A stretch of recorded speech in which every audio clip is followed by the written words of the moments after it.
Welcome. This is the next step in our journey to find ways to live well and to do well. We have 10 sessions together. This is the second. By now you'll have your copy of the book, you'll have your notebook or your journal, and I really hope you will also have that friend or companion or mentor who you can contact regularly after each session, share what's on your heart, talk through any difficulties or challenges that you're feeling. I can't stress enough how important that person is for your journey. So, session 2 is about telling my story. So today you'll welcome each other in the group. You will go through the list that you made last time of those things that are important to make this a safe space for each of you. And one of you may come up with a suggestion. Can we add this to the list, this idea or that idea? And that's fine to do that. A key thing that I want to stress is outside of the group, you're going to be asked what's happening, what people are saying.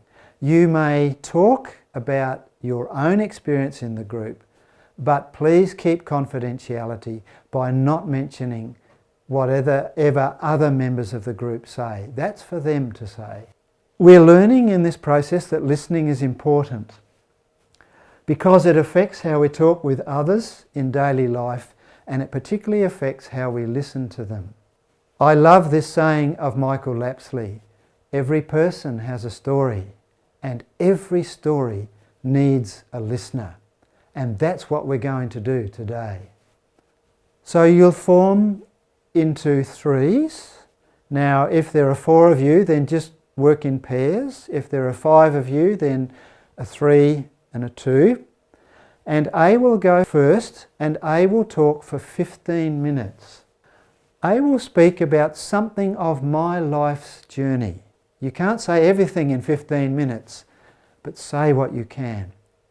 B and C will listen and receive what is being said.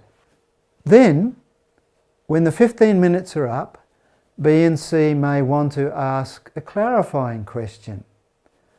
What did you mean when you said this? Or could you say a little bit more about this bit? And then B and C can each respond with, as I listened to you, I was touched or moved by this bit that you said.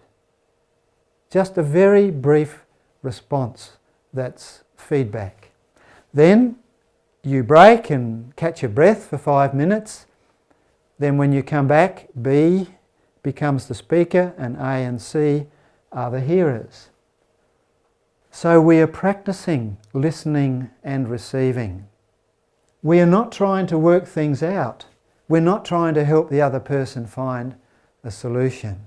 If you do have the third person in your group, this process is going to take about an hour. And it's also important you only share what you want to share in this process. Then the whole group will come back together to talk about speaking. What was it like being listened to? And what happened in me when I could speak without any pressure from the listeners?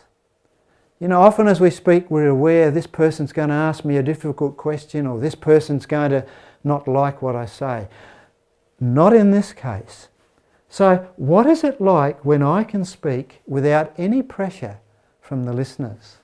As the whole group reflects about speaking, once again, we're only speaking for ourselves, and we use I words, not we said or you said or they said.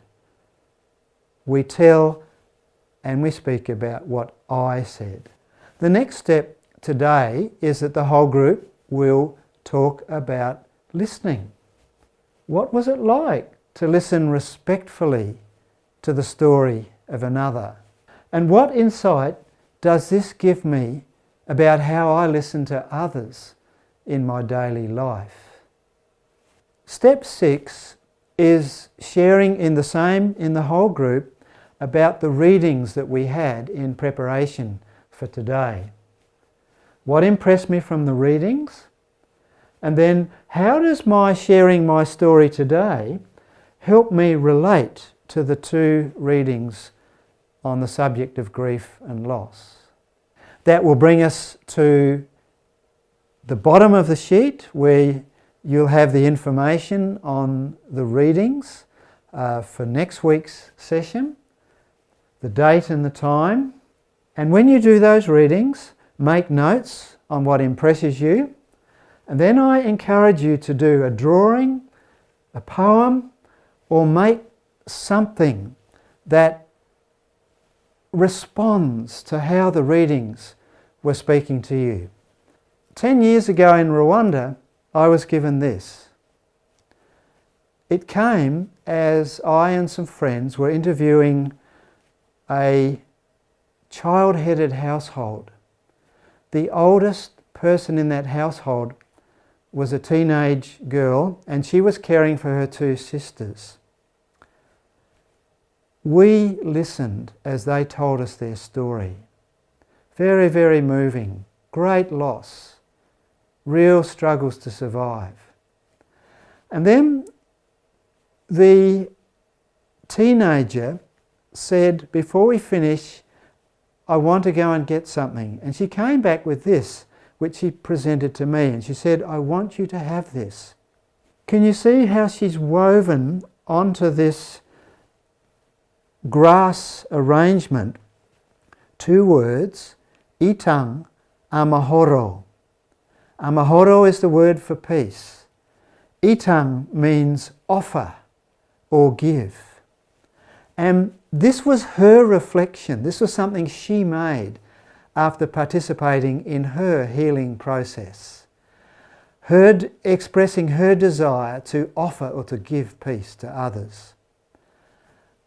That was very, very moving, and I look at this every day and I think of those children and other orphans in Rwanda. Now you will also notice at the bottom of the sheet that there are 3 video links there.